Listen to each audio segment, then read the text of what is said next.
Hi, this is Kelly from Detroit, Michigan, and when I'm not changing diapers, and no, not mine, I'm stacking Benjamins.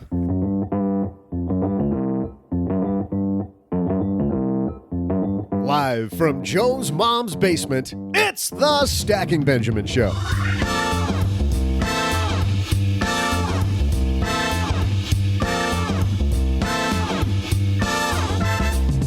I'm Joe's mom's neighbor, Doug, and happy International Sushi Day. I've never been a big fan of anything fish, but given the opportunity on a big holiday like this, anything is possible. Oh man, that sentence included a whale of fish puns. Man, I'm good. But on today's dolphinately great podcast, we welcome to the show a guy who knows all about investor behavior from Morningstar, Dr. Steve Wendel. The news on retirement isn't good, and Steve will bring 8 different solutions. In our headline segment, fund managers see an economic crash on the horizon. So, should you worry? And what do financial advisors make of the recent cryptocurrency boom? Plus, we'll throw out the Haven Lifeline to Blake and his question about what to do when the play money runs out, answer a listener letter, and of course, swim down to my fish-tastic trivia. And now, 2 guys who celebrate National Sushi Day by podcasting with you, Joe and O-G.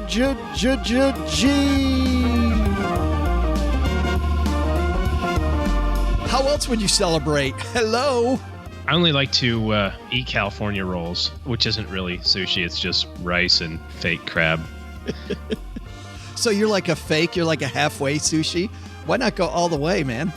Yeah, when it's like slithering around on the plate still, I just prefer not to eat it. I love sushi. If I'm out with a group of people, I love sushi. I never order it on my own, going through. I don't know what to eat. I wouldn't know which ones are the scary ones. So, well, I'll tell you what's not scary, man. We got a great podcast today. How about this? Steve Wendel from Morningstar, huh? We got all the big names coming down to the basement, and we're going to talk. He's a behavioral scientist, so I'm excited to see if he can figure out Doug's behavior. You think he can do that while he's here? If he can, we're going to get a pretty big invoice. So I just say, let's just leave that alone. Just let it, let sleeping dogs lie. Is that what you mean? Sleeping Dougs. Yes, Sleeping Dougs. Hey, thanks to Slack, by the way, for supporting Stacking Benjamin. Slack is a collaboration hub for work that makes sure the right people in your team are always in the loop and key information is always at their fingertips. We use Slack down here in the basement and absolutely love it. Learn more at slack.com. And Stacking Benjamins is headed on the road, OG. If you want to hang out with me in Philadelphia on July 22nd or catch our live shows in late September and in October in Kansas City, Detroit, and Orlando, the way to find out more about that tour and what's going on every week here in the basement, because we got lots of stuff going on, stackingbenjamins.com/stacker. That's our newsletter, comes out nearly once a week. Great financial facts, all of the news about what's going on here in the basement and more at stackingbenjamins.com/stacker. We got a great show today, OG. First, we got headlines, so let's get this party started. Hello, darlings. And now it's time for your favorite part of the show, our Stacking Benjamin's headlines. Our first headline comes to us from Yahoo Finance. This is written by Dion Rubin. The signs are starting to add up that the United States is at the top of the economic cycle and therefore headed down, likely into a bear market and recession, an increasing number of economists and money managers say. The main culprit for the looming downturn, they say, is a Federal Reserve who continues to raise U.S. overnight interest rates. Led by new chair Jerome Powell, the Fed is slowly bringing interest rates up from zero, where they stood for around a decade, attempting to stabilize the economy and keep inflation from creeping higher. While few argue that interest rates remain at zero forever, many are expecting to withdraw the liquidity cushion the U.S. central bank has provided for the economy to lead to some negative consequences. Quote, when the music stops, I do think it's going to be pretty ugly, said Jonathan Biner, Chief Investment Officer of Global Fixed Income at Goldman Sachs Asset Management. Biner highlights the increase of global debt, now upward to $237 trillion, and the way the debt has been dispersed as risk to the economy. Rather than banks holding most of the debt, as it happened in the financial crisis, this time it's hedge funds, private equity investment managers holding most of it. And also worrisome, he says, rating agencies are again being overly generous with their appraisals, allowing for companies with very high debt levels to gain investment grade ratings. Quote, we've sown the seeds for the next downturn, and there's a lot of similarities, Biner said, comparing today's climate to what existed ahead of the global financial crisis, 2008. By the way, this piece is called Fund Managers Warn a Downturn is Coming, quote, and it's going to be pretty ugly. Surprisingly. Oh, God. This stuff drives me crazy. This is all there is in the financial media. It's like 1 out of every 10 headlines is actually a good one. You know, we call things clickbait, right? Like as if it's a bad thing, which, you know, it kind of is. But what's the purpose of all of these places, websites and news media and that sort of stuff? It's advertising revenue. And so you drive advertising revenue by keeping people like on the edge of their seats. So if you say like, hey, the market's up like 400% since the last recession, and you know, it's probably going to go up, probably down a little bit, maybe down a lot at some point in time in the future. But have no fear, over the next 50 years, market will just, you know, kind of continue its trend upward. You can only say that so many times before people stop listening to your show or reading your newspaper articles. So, but is it going to go down? Yes, it is going to go down. Sure. The stock market maybe violently. The stock market is going to fall. At some point, it will be a bad fall. It is going to happen. Does it change your game? Well, but here's the problem. The problem is that this sort of conversation or speculation, then that's all that really is, right? This person who wrote the article or the person that they're quoting in the article knows no more information about what the stock market is going to do tomorrow than you or me or your cat that's walking around behind you right there. So a mentor of mine once said, beware charts and graphs, because people can make charts and graphs say whatever they want them to say. You can twist a chart or a graph however you want it to go. And I would add financial articles in the press. Beware charts, graphs, and financial articles in the press. Because if I said, fund managers warn a downturn is coming and it's going to be pretty ugly, is the header, what type of fund manager do you think they're going to quote in this article? Well, sure. It's going to be a bear fund manager. It's going to be definitely an active manager whose whole livelihood is based on the fact that he or she can time the market better than you. Or in this case, it's a bond fund manager. Not shocking. Or a bond fund. Yeah, not shocking, right? Bond fund's not doing great anyway. Dudes, they're marching them out in the press saying, okay, we can't talk about interest rates rising being bad for bonds. We got to talk about bonds as a safe haven. So let's go get you out in the press and maybe... P.S. Interest rates rising are generally bad for bonds. Scare us. But it doesn't surprise me that it's a bond fund manager, right? Don't look over here. Look over here. Look over here. Look at the fact that there's all this debt. By the way, what do we invest in? Debt. We invest in debt, but I was not surprised to see that it's a bond, like you said, bond fund manager, bear manager. Everybody has a point of view, and I think you have to look and see what the point of view is before you jump off a cliff here and get all get all excited. Angle. Our second headline, and I thought, oh gee, you'd find this one interesting. Comes to us from financialplanning.com, place where financial planners hang out. This is written by Ravi Lakshmanan. A mere 2% of planners see blank as a viable investment option. What do you think the blank is? Gosh, I don't know if you're trying to trick me or not. I am not. I have no idea. Is it like gold or something? Oh, worse than that. A mere 2% of planners. Bitcoin. Cryptocurrencies. Crypto. There you go. 2% of planners. Clients keep asking about cryptocurrencies, but few advisors see anything worth investing in.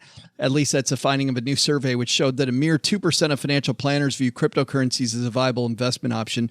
At the same time, 53% of planners surveyed have fielded questions from clients about investing in cryptocurrencies in the past 6 months, according to the 2018 Trends in Investing Survey in the Financial Planning Association, the Journal of Financial Planning, and the FPA Research and Practice Institute. And then there's a big graphic that says advisors shun cryptocurrency. 2% see it as a viable investment option. 24% see it as a gamble. 29% see it as not to invest in yet. 18% say it's a fad best avoided. And 26% say not a viable investment. Okay, I'm going to throw my hat in the ring here. The 18 that say it's a fad best avoided, you're wrong. They said that They said that when when electricity was taking over on the streets. Oh, that electric thing's a fad. It's going to be. Okay. Oh, it's the technology that's exciting about it, right? It's the fact that you can instantaneously get transactions done immediately. It's not necessarily whether Bitcoin or Ripple or Litecoin or Ethereum or Bitcoin Cash or whatever. Oh, what's the new one? Potcoin. That one I saw on Twitter the other day. Dennis Rodman's got one. Potcoin. Of course he does. But I'm either with the 29% that say not to invest in yet, or I'm on the 24% a gamble. Like, go ahead, invest in it now, but consider it a gamble. Or be in the 29%, if you're really doing your homework, don't invest in it yet. I'm looking at it from the perspective of what is the definition of investing? Aren't you buying something that you expect has tradable value, in the future, or you expect it to increase in its tradable value? What exactly is a Bitcoin, and how is that a tradable value? You know what I mean? Like, people argue with me about this, right? And they'll say, well, you can trade for dollars. Well, sure, now, right? But if I own a part of Apple, right, I have a part of their sales of their iPhones. Like, that's a demonstrated investment. It doesn't mean Apple's going to go up or down. I still own a portion of the company. I think of it from the speculation standpoint, purely a gamble. You want to have $2,500 in some cryptocurrency somewhere? Do it. Doesn't hurt my feelings at all. No, but don't try to think you're going to buy a Lamborghini on it. Here's my question, though, about the 2% of planners that see cryptocurrencies as a viable investment option. Is also part of that. Is that number also, though, partly because there are few financial instruments that are on financial advisors' own platforms for them to recommend it in a way that they can help clients oversee it? Like, do you think that plays a part of why that number is so small? It could be. Because I personally knew a bunch of financial planners that, hey, man, if I can't offer it, then it probably isn't that great. Well, maybe. But there are definitely things that other people have access to that some people don't that are good. But I think it just falls into the speculation category too much for me to see it as a viable investment. Yeah. On the other hand, if you're trying to invest in the infrastructure of it, right, and somehow the components of how all of this works, which I don't know anything about, that to me seems more of an investment than an actual Coinbase account somewhere. Advisors in a new Financial Planning Association survey, advisors prefer bread and butter investment recommendations with clients. Their top 5 types of tools in their tool chest to use when they're recommending stuff to clients. What do you think number 1 is? Mutual funds or ETFs or whatever? Mutual funds are number 3.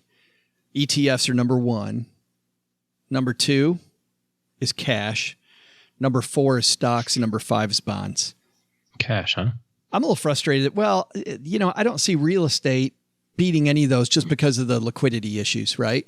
I mean, it takes a certain person to invest in real estate. Unless you're investing in like a REIT ETF, then I suppose we get some overlap there. But you know what I mean? Real estate is real estate. Maybe real estate would be number 6 on this list. I don't know. You can put it wherever you want. There is no number 6, so... I'm just saying in all financial advisors' top 5, but thank you for defining that. I can put it wherever I want. I can dream big, little Joey. You too can be a star. You can make your own top 5 list, Joe. I will allow it. So good. We got to do that again. What are your top 5 investments? I think our lesson here is number 1, cryptocurrency, maybe not viable investment option yet, but still a fun gamble. And then the second takeaway, and maybe the much bigger takeaway, if you read a clickbaity article saying the market's going down, look at who they quote and realize that maybe somebody has an agenda.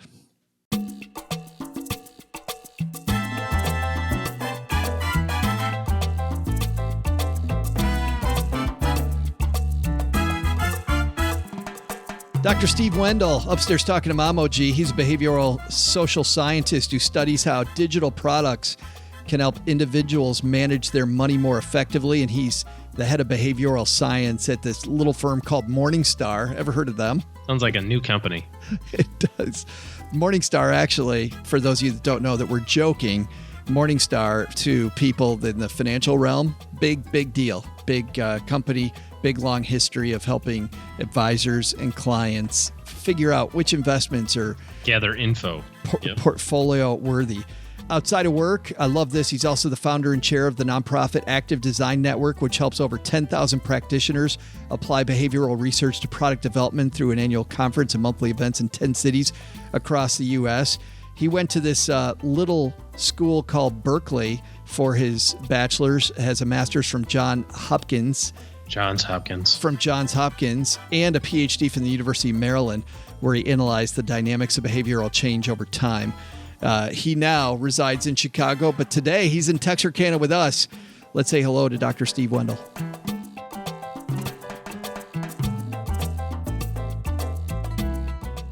Steve, how are you, man? Have a seat.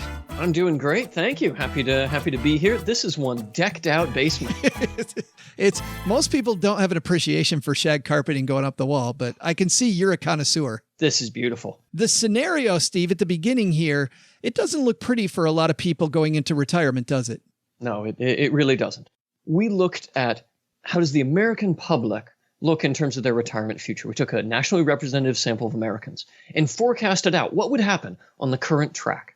And we found about 26% of people are actually going to have what they need.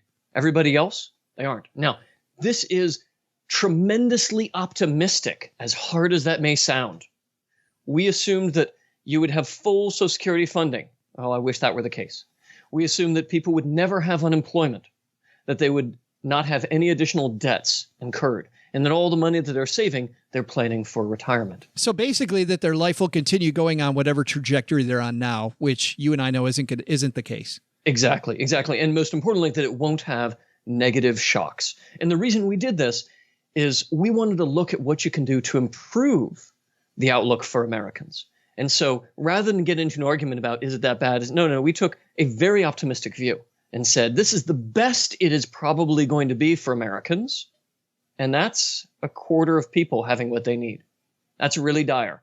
Anything less optimistic is actually going to be much worse picture for Americans. Obviously, there's a lot of implications there, but I love what you did, which is you came up with 8 different things that people can do themselves to kind of head this off at the past. How did you come up with 8 different things? Well, 8 is just a great number. It feels natural. No. We looked at the range of different things that people could do and said, what do people talk about in the popular press? What do they talk about over drinks with friends? Well, people look at what standard of living they're going to have in retirement. They look at how much they can put towards retirement now and maybe versus other things like education for their kids, etc. They look at, of course, how much they contribute. And I'm in the financial service industry, what returns they're getting. Are they getting alpha, outsized returns? What's their asset allocation? And so we looked at this range of different things that people could try and just stacked them up side by side and said, well, what's really going to be effective for people? Well, can we walk through some of these? Of course. Let's start off with maybe push the goal back, right? Sure. I would imagine that's probably number 1. I can just retire later. What's wrong with that one? Well, for many people, they don't want to. I mean, that's very important. Yeah. And if you're saving for a comfortable retirement, and that means the only way you can save for a comfortable retirement means you have no retirement, that's a terrible victory, right? We want people to be comfortable. I want them to enjoy the fruits of their labor. And in our analysis, we looked, for example, at delaying retirement by 10 years. And that brings the percent of people who are okay up to about 71%. Okay. It's certainly not perfect, but it's a whole lot better. But realistically, who can delay retirement by 10 years? Yeah, because a lot of times what you find is that, to your point, that it's health matters, right? You're not. Yes. We see a lot of people that aren't retiring because they want to. They retire because they're kind of forced to. Exactly. Second is lowering your lifestyle in retirement. How about that one? Indeed. So you can think of that one as what's going to happen if no other action is taken. So if people on their current trajectory, well, if people don't change contributions, if they either through increased pay or just saving more, if there were additional problems down the line, well, what's going to happen to them? When we look at what those savings rates are going to be, the median person in the U.S., median household, I should say, is going to have to live on 50% of their income. Yeah. Now, A good quarter of people, it's 40% or less of their income. That is a tremendous drop. Now, most of that money is coming from Social Security, and we were very optimistic and said Social Security is going to be fully funded, not a dime taken away. That's the dire scenario that's going to happen if people don't take action, if they don't change contributions, change retirement date, change asset allocation, et cetera. Does that make sense? Well, yeah. And I'm just thinking, we just had a number come out just a couple of weeks ago that shows that, Social Security and Medicare have some big problems coming down the road if things don't change anyway. So to your point, Steve, it's clearly not going to look the way it does now. No, certainly not. Certainly not. So this analysis, we didn't want to get into a debate over, is it this shade of bad or this shade of bad? We intentionally took a very optimistic view, and the picture is still dire. It's hard to argue with the fact about half of Americans don't have any 401k, 403b, et cetera, and that the median balance among people who are working is in the 5K range right now. That's very hard to argue with. Yeah. And so we wanted to focus on what really matters is, what do you do about it? Yeah. Well, that brings up the third thing. So number one, retire later, not great. Number two, retire on less, also not great. Number three, why don't we just score bigger returns, dude? I mean, let's just Vegas it. I mean, what's wrong with that? Yeah. So it sure is tempting. It sure is tempting to say, well, if I invested in this really risky asset, or much worse, the sure thing that this friend of mine tells me is going to make it, and if I just get in now, I'm going to be fine. That is a mirage for so many reasons. First and foremost, because that sure thing almost never is the case, right? We have to be very, very careful about taking those, what seems like an inside tip. It just doesn't play out in reality. And then second, we are the market. And so you can't have outsized returns. Everyone can't beat the market. That can't happen. But yet we all have this, I'm a behavioral scientist, we all have this tendency to think, well, maybe I'm just a little bit better than average. We call it the Lake Wobegon effect, right? That, I know everyone else, they're going to get whatever the stock market returns, but I've got this special skill. I'm going to get 10% above. Or, wow, I heard this, I saw this tip on TV. I'm going to get 15% returns. It can't happen statistically. And it's a quirk of our minds that we think this is possible. The stats don't bear it out. And, if I may, the final point, the final nail in the coffin is, okay, we analyzed that. We said, what if it really were possible that you could get, in this case, we looked at, say, 3% above the market returns, right? Let's say you're going all stock and you're 100 and you're 3% above, no fees paid, and you sustain it through your entire lifetime, which any investing professional knows is 3 shades beyond crazy. Right. It's just never going to happen. Yeah. That doesn't move the needle. Oh. That doesn't help. And the reason is that for most Americans, and including most mass affluent Americans, we looked at people who had quite a bit actually saved, the gap between what's needed and what they have is just too large. Returns aren't going to make it up. Now, it is very important to invest. You do need to stay ahead of inflation. Inflation will eat away and make that picture even worse, absolutely. But honestly, the details of what you're investing in, as long as you're investing thoughtfully and in an appropriate manner, well diversified, and watching out for fees, the details beyond that in our model just didn't matter as much for most Americans. That's interesting. And by the way, this doesn't excuse people from making some fairly obvious mistakes with your investments, which we refer people all the time, Steve, you'll be proud of us, to Morningstar.com to look up your funds and make sure that they're competitive, right? I mean, not trying to throw long and Vegas things. And please, please, please just don't go invest in the 5-star fund just because it's 5 stars, but understand how your fund works better. And you guys do a great job of that. So a little plug on my part for Morningstar. Thank you. So those are 3 obvious ones. We could go through all 8. We'll link people there, but let's just cut to the chase, man. What do we do? If we're so far behind, what's going to move that needle? Sure. We have to think about the problem differently. So often when we look at retirement, we say, oh my God, I am so far behind. There is no way that I'm going to make it. unless, I just don't get to retire, or unless I'm living on nothing. What we find is that each of the 8 levers individually, you've got to do some pretty extreme things for most Americans to be in good shape. But that's not the case when you start pulling multiple levers at once. When you combine these and say, for example, if you take a minimum 6% contribution and a retirement date of 67 years at minimum, that's going to get about 71% of Americans in good shape, like that. Those are 2 non-extreme actions for most people. For some, they may be hard, right? But those are 2 non-extreme actions for most Americans that goes from 25% up to 71, like that. Oh, wow.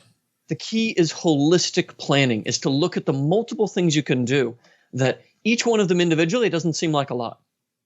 But when you combine them, wow, you can really have a great effect. When you don't combine them, you've got to pull that lever to a point where it really hurts. That's where we're looking at 50% replacement rate, living off of 50% of your income, or delaying retirement by 10 years. Those are bad scenarios. So the right way to think of it is holistically and honestly, boringly. We're not talking heroic actions here. We're talking breadth. A calm look at all the things one can do at the same time. But I think it's more fun that way, though, Steve. I mean, I know you call it boring, but if we see ourselves like as the CEO of our company, if we look at ourselves that way, it is about tweaking the budget and maybe saving a few more dollars, or at least having better money conversations with the people you plan with. And at the same time, going to places like Morningstar and just tweaking, your funds a little bit so that you're not paying as much in fees, which, can alter your returns over time kind of dramatically. And then pushing back maybe 3 years, or something I saw when I was a financial planner, even having a side gig in retirement, something you like to do part-time to bring in a little money, like fusing those together, I think really makes, I don't know, when I was working with people, it actually felt more fun than putting the money on the roulette wheel and going, baby, I hope. Well, see, I think you can make it fun. And that is what we need. For most people, they need a holistic analysis of their finances and what options are available to them. As we talk about in the paper, for some people, hey, a 67 retirement isn't going to be possible. That's just one of the combinations. You can combine these in many different ways, and a good financial planner, a good advisor can help the person see really what's right for them. We did analysis across the entire American public, right, nationally representative sample, to see what's going on. But for each person, it's really going to depend on what's most feasible for them. And I can't give that advice. Yeah. I can say it should be broad and it should be personalized to the individual. Broad in the levers you're pulling and personalized to what's right for you. When it comes to behavior, though, where do you see most people are really stumbling, Steve? Savings.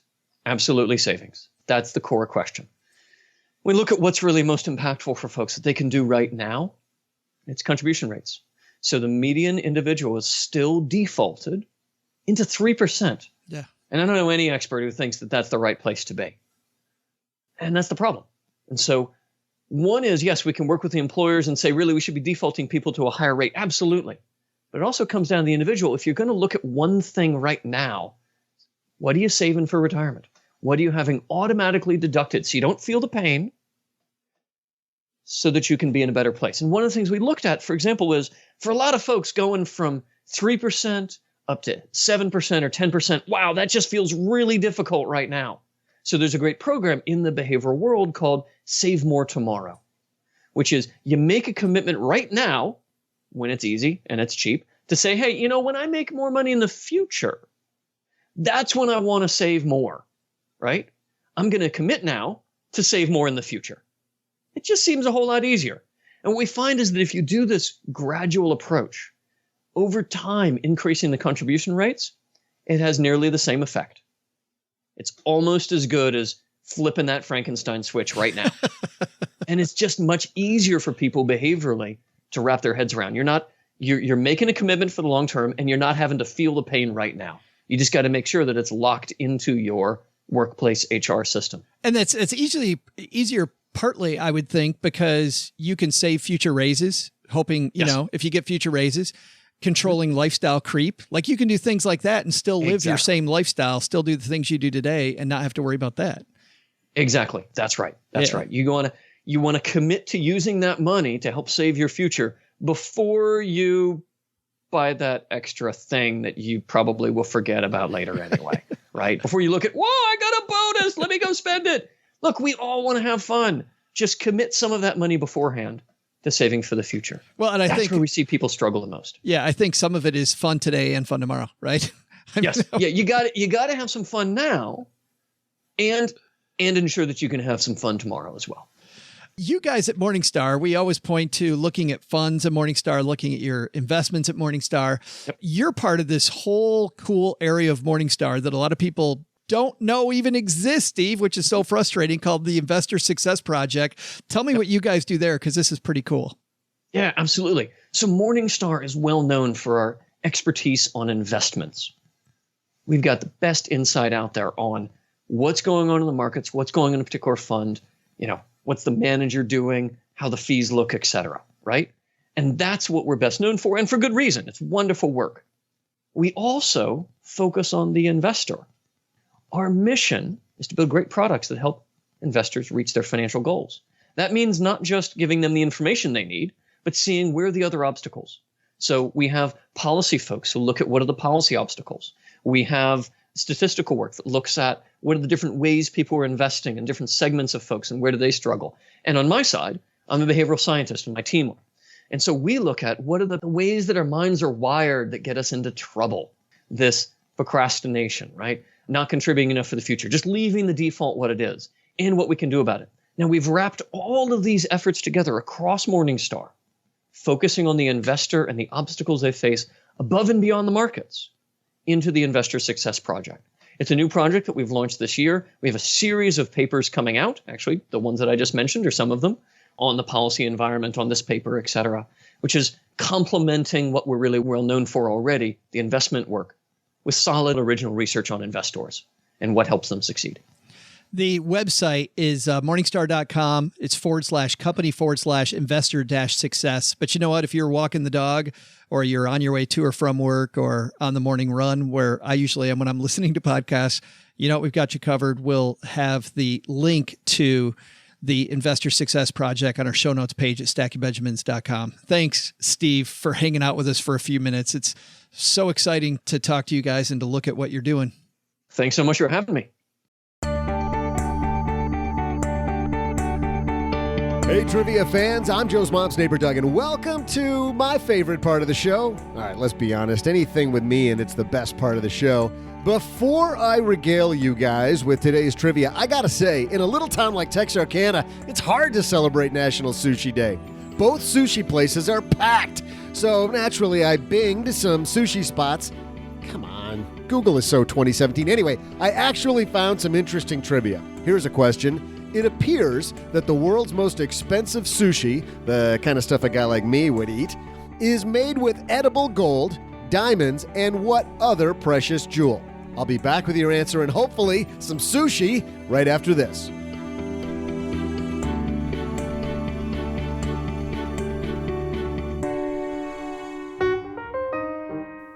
Thanks to Slack for supporting Stacking Benjamins. Man, we use Slack so much here in the basement. It's crazy. When we first, by the way, were looking at using Slack, I told my business partner, Kathleen, I said, are you kidding me? Why do I need this? I already have all these services. I never realized how much having everything in one place would make life so much easier. And when I say so much easier, I don't mean a little easier.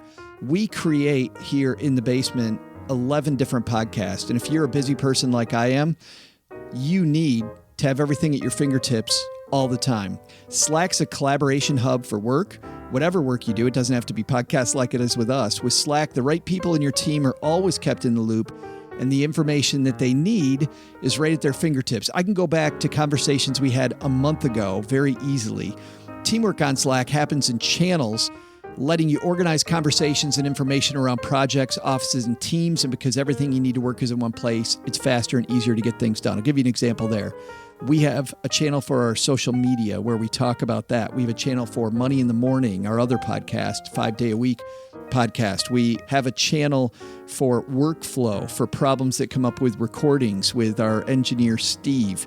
We have a separate channel for the FinCon podcast that I help with. It's all in one place. And instead of having 15 tabs open or 4 or 5 different apps open, it's all together. So I can reduce emails and streamline all my communication to one spot. It connects different tools and services I need all in one place. So my Google Drive connects with Slack, as an example, are appear in back and forth, very quick video chats appear right there. You'll find a lot of the tools you use every day in your work combine very seamlessly with Slack. It saves us time and improves productivity. I don't have to search through my email for that one follow-up or search through multiple systems to find what I'm looking for. It's easy and convenient if you use Salesforce, Zendesk, Jira, whatever it is. Slack works with more than 1,000 apps. And with mobile apps for iOS and Android that sync seamlessly, you can always pick up where you left off no matter where you are. Slack, where work happens. Learn more at slack.com. That's slack.com. Hey, if you're open to keep up with what we're doing here in the basement, such as bringing the show on tour, meetups around the country, or if you just like financial planning tips delivered in a nearly weekly basis to your email, we've got you covered, guys. It's called The Stacker, and that's available at stackingbenjamins.com/stacker. Many people don't know that we don't just do this podcast on Thursdays when we're here in the basement. We have Facebook Lives that happen at noon Eastern, 9 a.m. Pacific, and that's at our Facebook page, facebook.com/iStackBenjamins. But to find out what the topic is on any particular day, and some days we don't even have a topic, it's just grab a beanbag chair and your coffee and let's talk and answer your money questions. Whatever the topic is, we always cover that at The Stacker. stackingbenjamins.com/stacker. It's always free. You can always unsubscribe whenever you want. Mom puts hers on the fridge, just saying she likes it. Your results may vary, but The Stacker's your resource for everything Stacking Benjamins.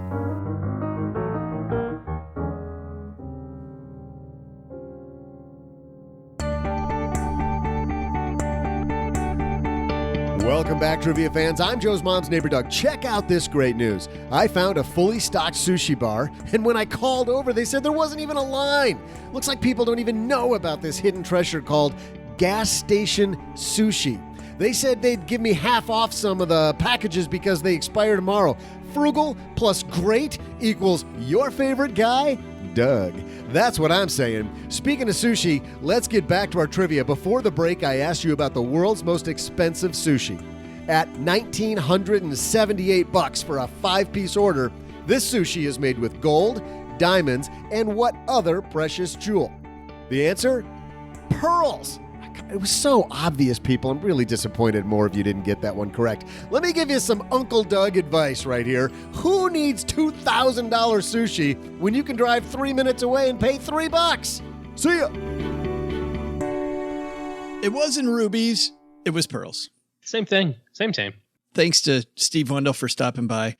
I like this idea, OG, of it isn't retiring later. It isn't retiring on less money. It's pulling on a lot of different levers, right? You find that when you work with people in retirement, it's not like just doing one thing. It's usually adjust this a little, adjust that a little. Well, the thing is that it's not financial plan, right? It's not getting a financial plan. It's not a noun. It's a verb. Financial planning is an ongoing activity. And over the years preceding retirement, things change. And as you get closer and closer and closer, you start fine tuning that projection for sure. But by the same token, even once you get into retirement, things are going to change, right? Tax laws changed 6-7 months ago. That totally changed everything, right? Now we're looking at Roth conversions make a lot more sense, but the timing of those conversions may not make as much sense because of the changes that they made to the recharacterization rules. So even, it's not a finish line that you cross and you go, whew, I made it, I'm done. There's still advanced things that you can work on and things that become more important to you or less important to you as time goes on, right? Maybe now all of a sudden you want to start thinking about some really large charitable gifts. Putting $100 in your church envelope is one thing. Planning to give, a hospital $1 million when you die, that's a whole different thing, So planning is an ongoing activity no matter where you are in life. That's why I always got frustrated when I would have a client that would call me and say, hey, I know we got a meeting coming up. I'm good. You're good. Life is good. We can just leave stuff the way it is. And I go, yes, I like the idea of leaving stuff the way it is, but there's some concepts coming down the road that you and I are going to need to use.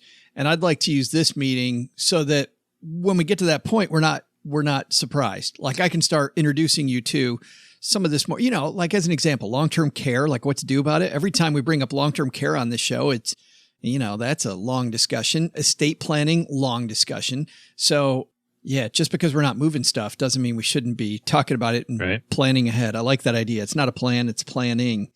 Hey, let's throw out the Haven Lifeline, OG, and tackle some of life's, or rather life insurance's most important questions. Our friends down at Haven Life Insurance Agency, they're disrupting the life insurance industry by focusing on what you value most, OG. Pearls in my sushi, obviously. Cha. And clickbaity articles from CNBC. Or your family and your time. It's why they created the simple way. Yes. To buy affordable and dependable term life insurance online. If you head to stackingbenjamins.com/Haven Life right now. And I mean, what's more important, listening to the show? Right now. Right. Pause the show. We'll still be here. I mean, you can pause it for 10 minutes and get this thing done. Head to stackingbenjamins.com/Haven Life. Get your life insurance done.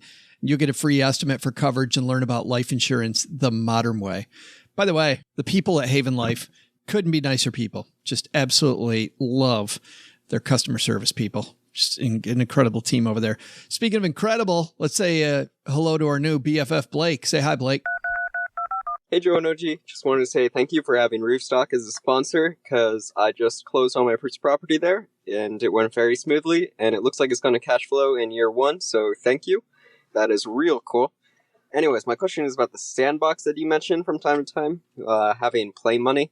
Let's say you have $100,000 and you put 5% in your sandbox, which is $5,000, and it's in high-risk stuff, and let's say you lose it all.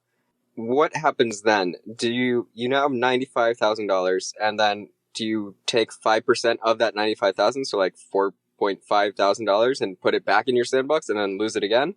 That's always been my issue with the sandbox and fund money. Is it seems like you'd always be funding the sandbox from your investments and just lowering your overall return pretty dramatically depending on how fast the investment goes down. Yeah, if you can address that, that'd be great. Thanks. Blake has a way different sandbox than I have, number one. Blake has the sandbox of doom and gloom, where it's all just going to go, what are you talking about? Ding, ding, ding. See, I looked at it and I go, and we have a winner, folks. Here's my answer to your question. You take your pail and your shovel and you go home. You don't get to play in the sandbox anymore. Sandbox time is over for you. I'm sorry that your sandbox time lasted really short period of time and other people's last longer, but you're done. My rule for fund money is this. You can't go back to the well to get more. Right? If you go from 5,000 to 0, you're done. Game over. Do not pass go. Do not collect $200. That's not my rule at all. That's okay. It's a horrible rule. One of us is still doing this and one of us is a radio host. So, it works. But I have a couple other rules too. I bet you do. Yes. I promise not to say I told you so as the advisor. If you promise not to gloat if you get it right. And then I always reserve the right as your trusted consigliere to say, hey, you started with $5,000 in your sandbox money. You made a kill. You guessed right. You're up to 105. We should probably buy a year or two of financial independence with some of that money as opposed to it all being fund money from now on. So why don't we peel a little bit of that off and put that in the long-term bucket? You still have your sandbox money. Okay.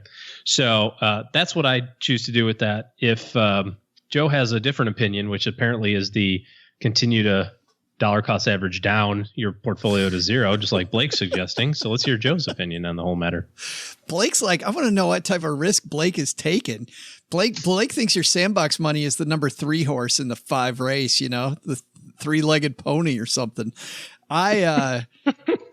It's the 200 to 1 odds. Yeah. Come on, big money. That's not that. But first, there's this idea of beginning with the end in mind. And if you start with your plan Your sandbox money is frankly money that you don't need for the plan and you want to use to learn more about how money works. That's how I use mine.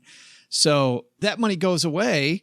If you have more money that doesn't meet the plan, then feel free to add to it because it's extra money and you can either take a vacation with that. You can learn more about money with that. You can do whatever you want to do. But if you know how much money you need for the plan and you work backwards, the sandbox then takes care of itself. And listen, there's people that can't. I'll bite off on that. There's people that can't afford a sandbox, right? Yeah. I mean, there's people that just can't afford a sandbox. Unless I do know some people, young, aggressive investors who don't have enough saved, but at the same time, they want to learn enough that they can do a better job in 5 years. So it's like investing in their ability to learn, right? And that's a whole different thing. You're calling that education money. But assuming your sandbox is going to go away scares the hell out of me. Like I don't take those kind of bets. Maybe it's because I don't take those kind of bets. Yeah. He's selling naked calls. He's like, yeah, go big or go home. I put my $5,000. I'm like, I'm going long to VIX. I don't know what that means. I just said it. I was going to say, if there's a bunch of people right now who are Googling naked calls, I wonder what that is. Exactly. You got to do that with an incognito browser, though, just in case. Don't want your spouse finding out you were looking at naked calls. Yeah. We need to talk, Mr. OG. Mrs. OG's all like, so I was listening to the show the other day, and apparently the show's really gotten off kilter. You guys are talking about being naked and making calls with people. We need to talk about that. I'm sorry. I know September 46, Microsoft wasn't what I should have done. I'm sorry. I'm sorry. I should have done the straddle. I shouldn't have been naked. I should have done the straddle instead. What, can you naked and straddle? Sometimes. It's very risky. Nothing more fun than double entendre options talk for the win. That's why you people are my people. This is totally my thing. Such losers. We're making finance jokes out of options. Wait till we do it on Wednesday's show using life insurance terminology. That'll be a hoot. Yeah. Hey, we also get letters down here in the basement. Doug just brought down the mailbag. He's looking a little green, by the way. Not sure what that's all about. Yeah. This comes to us from TJ. Hey, guys. I'm a relatively new listener and still haven't learned anything. I'm saving up for a down payment on a house, and I'm a year away from having that money saved. My question is, what should I do, if anything, with the money I have in my savings account? I have $8,000 in savings and was thinking of putting a portion of that in a CD to get a better interest return, and then possibly doing the same thing again once I have a big enough portion of my savings to put into another CD. What are your thoughts? Look forward to not learning anything, TJ. Thanks for the question, TJ. What does TJ do with the money in their savings? That's a great question. I think if you're going to use the money in a short period of time, I don't know that I would go through the hassle of putting it in a CD. And frankly, kind of 1 year CDs are paying, give or take, what savings accounts are these days. If you go to our Magnify Money link and pull up, best savings account rates, they're kind of 1.6, 1.75 right now. I'm going there right now. It's kind of what you're getting for CDs, I think, for a 1 year CD time period, and certainly less than that, right? If you did a 6 month or something. So it's an awful lot of hassle. What happens if you find the house that you want in 10 months from now, and you're pretty close to your goal, but now you've got a CD that you can't access for 2 months without a big penalty? Ugh, I don't like that stuff. So I'm going to take I'm going to just leave it in my savings account. Make sure you get a good rate, right? Don't leave money on the table, but yeah, if you want that you're going to get that much better of a rate in a CD. If you want to keep a good interest rate on your savings account, use an online bank versus a brick and mortar bank. Generally, the brick and mortar banks pay a lot less. Also, check your credit union. But if I'm looking at Magnify Money right now, the top one, you have to have $10,000 to do it, is 1.9. But then we're looking at 1.85, 1.81, 1.8, 1.75. So still, in fact, a lot of them at 1.6. So, 1.6 on $8,000. Not going to give you a ton of money, but it's money you wouldn't have had. So there you go. There it is. I absolutely concur. Thanks for the question, TJ. If you've got a question for the show, head to stackingbenjamins.com and you'll see on the top of the page questions. Click that link and you'll see all the ways that you can interface with us. How about that terminology? And speaking of interface, if you want to interface with OG about your financial plan, head to stackingbenjamins.com/OG. and OG's taking clients. So that's the link to get to OG. All right. We've got a fantastic show for you coming up on Wednesday. But first, we got to find out what should we have learned today. Doug, take it from here, man. So what did we learn today? First, take some advice from Dr. Steve Wendel from Morningstar. Need to tweak to retire on time? Don't think about just one lever to pull to make that happen. Try maybe a few different strategies instead, and maybe a few compromises will get you where you want to go in a reasonable amount of time. Second, cryptocurrency? Yeah, it's a gamble, but we definitely think it's a viable investment. Like any investment, dig in, do your homework, learn how to protect yourself, and realize there are lots of bumps coming down that road, including, probably, government regulation. But the big takeaway? Yeah, maybe this gas station sushi might not be all it's cracked up to be. Anybody got a Tums? Or maybe okay, yeah, I gotta go. Special thanks to Steve Wendel. You can find more at Morningstar.com or in our show notes at StackingBenjamins.com. This show was created by Joe Saul-Sehy, produced by Richie Rutter-Reese, and engineered by the amazing Steve Stewart. Online, visit us on Twitter at @SBenjaminsCast or on our Facebook page. Shannon Cowan is our community manager and social media guru. I'm Joe's mom's neighbor, Doug, and if you could only know what it really smells like down here. SB Podcasts may receive payment on the show from sponsors and guests in the form of books, giveaway items, discounts, or other remuneration. There's no way you would take advice from these dorks, but like Joe's mom always says, don't take advice from people you don't know. This show is for entertainment purposes only, and before making any financial moves, consult with a real financial advisor.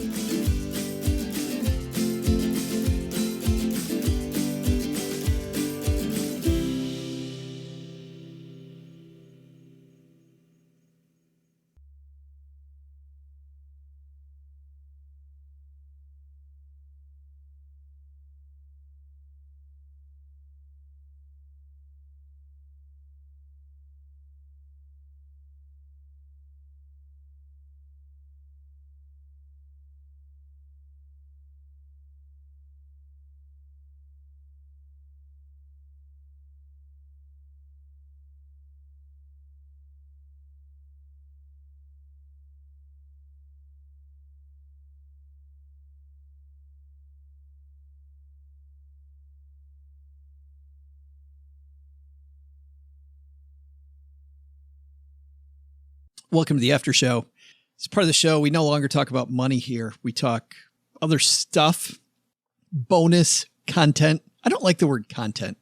I've been listening to lots of business stuff lately, and they talk about content. And the way they say it is it's like you're putting boxes on the shelf. I'm making new content for the listener. Not my thing. On my platform. Yes, right. Exactly. Not a big fan. But anyway, no more financial content for today. It's now going to be whatever we feel like talking about. So we'll see you later if you don't want to talk movies today, because we're doing that. I got to tell you, though, I've had several people take me up on my advice to watch The Last Kingdom. And I've had a friend tell me the other day, said, you know what? I started watching it and I went, okay. Joe said, usually Joe says something's good. I don't watch it. He says it's good twice. I might think about it. He's mentioned it as much as I've mentioned the Last Kingdom lately. He finally started watching it, and then he had to pause so that he could get his wife to watch it too. And now his wife is completely hooked on it. He went back and watched the episodes again, but no joke. The Last Kingdom is a fantastic show. Okay. It's kind of bloody, but it's very historical. I love the history in this show. Just this whole Vikings in England period. Like the more you learn, but you look at like, Wikipedia, someplace really substantial like Wikipedia, and you see pictures of like King Alfred, and then you see the actor they got to play Alfred. And then you read about like how they would line up the armies against each other.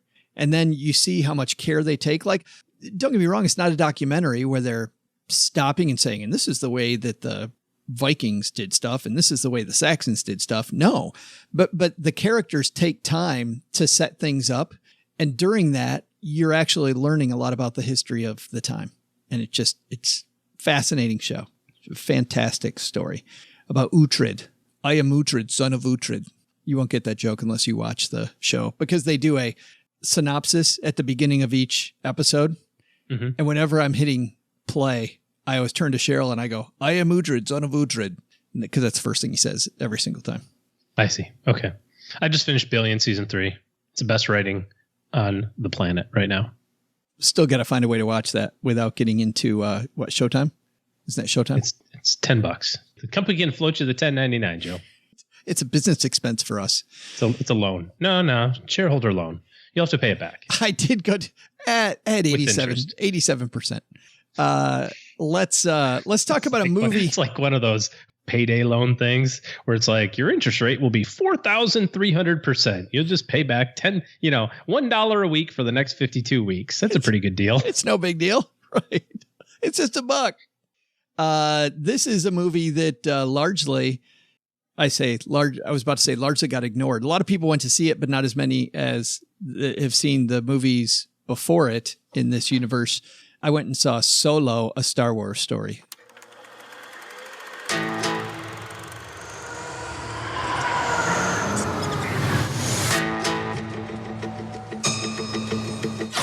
You're after something. Is it revenge? Money? Or is it something else? You look good. A little rough around the edges, but good. Heard about a job. Big shot gangster putting together crew. I'm a driver. I'm a flyer. I waited a long time for a shot like this. What do you think? Well, what do you know? You got a line on a ship? Yeah, I know a guy. So this is the early story of Han Solo. I think everybody knows what Solo is about. Early days of Han Solo, kind of showing you a little bit of the history of Han Solo. The reason why few people went to see this movie is because of the fact that they had directors in the movie, the same directors that had done the original Lego movie, which was hilarious. Did you see the Lego movie? The first one, oh yeah. Yes. Everything is awesome. Yes. They had the two guys that directed the Lego movie. The producers ended up firing that person. And then word got out also that at the last minute, they wanted the guy playing Han Solo, Alden Ehrenreich, to get an acting coach. And when word gets out that shooting is already halfway done and the producers want to give the main dude playing Han Solo an acting coach, it ain't good. So lots of people very worried about the movie and saying that when you fire the directors and when you have this much difficulty on a set, might not be a great movie. They brought in Ron Howard, who duct taped it together. And the first weekend, all I read about was how few people went to see it. And really the only reason to see it was Donald Glover playing a young Lando Calrissian in the movie. So I guess the good thing then, OG, is I went in with pretty low expectations. And I have to say this, following Harrison Ford playing Han Solo, I think would be a bear too. I just can't imagine having to play a part that Harrison Ford already turned into something. And I kind of got to be true to me, but at the same time, I got to mimic who Han Solo was before. And those are some pretty damn big shoes to fill. What do you think about these kind of in-between episodes? Is this just kind of a money grab by Disney to get back their whatever $2 billion that they gave Lucas? Absolutely. And you know what? I love them though. I mean, the Star Wars universe is a universe I want to see more of. Like, I'm not unhappy with having this many Star Wars movies. I remember just whenever a new Star Wars movie came out, even those crappy, episodes 1 and 2, when they brought those things out after the original trilogy and how horrible like episode 1 was. Oh my goodness. I was so starved for it. I was so excited to see more from that universe. Yeah, but it was 20 years removed. That's why. Now you just got one a year ago that was awesome. That's another reason they were talking about in a few pieces that I read. People haven't seen it. First of all, is that the Star Wars universe is a lot more narrow than the Marvel universe. So even though we've had crap loads of Marvel stuff, we had universes that weren't the same. So Deadpool and the Avengers night and day. I mean, they're. By the way, I got 15 minutes into Deadpool. I have the other hour and 35 minutes to go. How'd you get 15 minutes in? Well, I just started watching it and then couldn't watch it anymore. Oh. Like I was like on to something else. Bummer. It certainly didn't grab my attention the first 15 minutes. I'll be honest with you on that. But I'll do my civic duty and watch the rest of it. Maybe it will pick itself up. I got to the point where all of a sudden there's some like big steel guy that apparently was Russian at the very beginning that was like, we have work to do. And I'm like, oh boy, okay. And then I hit pause and went on with my day. Well, the thing about Deadpool, it's definitely not the characters. The thing about Deadpool is just the tone. The tone of that movie is the movie. And if the tone doesn't strike you, then all is lost, baby. all is lost. Well, is this the worry, I think, with these Star Wars ones, is that it turns into an Avengers? Like where, they get the one big one that's left out of the next three, right?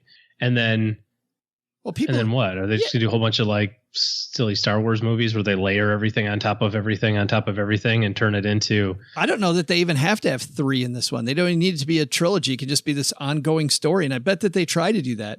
But the question is there Star Wars fatigue? I think you're saying maybe there's some Star Wars fatigue. I don't know if there was. I was excited to see it. The other thing is just this whole Disney movie fatigue. I mean, we just had these big Marvel over-the-top movies, and now we're going into an over-the-top Star Wars movie after. Like, man, it's crowded. It is crowded after Avengers, Deadpool, Black Panther before that, Guardians of the Galaxy before that. I mean, we've had all just tons and tons and tons of stuff. And when Guardians of the Galaxy came out at the same time, to your point, we had the last Star Wars movie. I got to say, though, I really like this movie. And maybe it's that I had lower expectation, but I think that Alden Ehrenreich did a nice job as Han Solo. Don't think he was great. Don't think he was horrible. Donald Glover, of course, was great as Lando Calrissian. Emilia Clarke was fantastic. Woody Harrelson was great character in the movie. I liked it. It was a fun use of 2 hours and 15 minutes. And I like it when a movie's that long and it doesn't feel like 2 hours and 15. It did not feel like a long movie. I've sat through plenty of 2 hour and 15 minute movies where I'm like, oh, they could have taken out those scenes. I don't know. This was a pretty tight film. Like, I felt like they picked off a little piece of the Star Wars universe and they got it right. Okay. Didn't dislike it at all. Thought it was pretty good. I'm not going to review it, but I saw another movie too recently. I saw Life of the Party with Melissa McCarthy going back to college. Solid 6 on a scale of 1 to 10. Uneven, stupid. I laughed out loud sometimes. Brain dead. Moronic stuff. Definitely thumb sideways. I won't put it as a thumb down only because, it was exactly the mood I was in. You ever have that time when you're like, I just want to sit and not think. And I just want Yes. Just about 23 hours a day. I had that. It's like right now, right? So that one's not as good, but Solo, much, much better. Okay.